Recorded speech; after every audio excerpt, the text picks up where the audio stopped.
環境保護署近日公布香港固體廢物監察報告2024年嘅統計數字。舊年都市固體廢物回收率上升，由2023年嘅33%上升到34%，總回收量亦上升5萬公噸，由2023年嘅197萬公噸上升至202萬公噸。隨住環保署擴展社區回收網絡，並加強各項減廢回收措施，廚餘嘅循環再造量按年錄得33%嘅雙位數增長。廚餘總回收量由2023年嘅7.9萬公噸升至2024年嘅10.5萬公噸，上升約2.6萬公噸。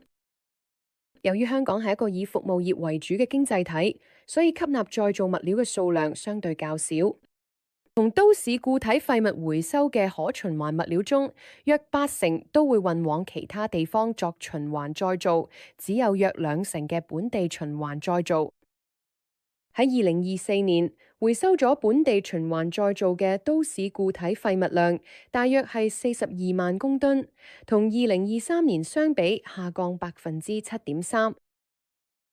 而運往外地作循環再造嘅都市固體廢物，則由2023年約152萬公噸增加至2024年約160萬公噸，增幅主要係由於含鐵金屬回收量增加所導致。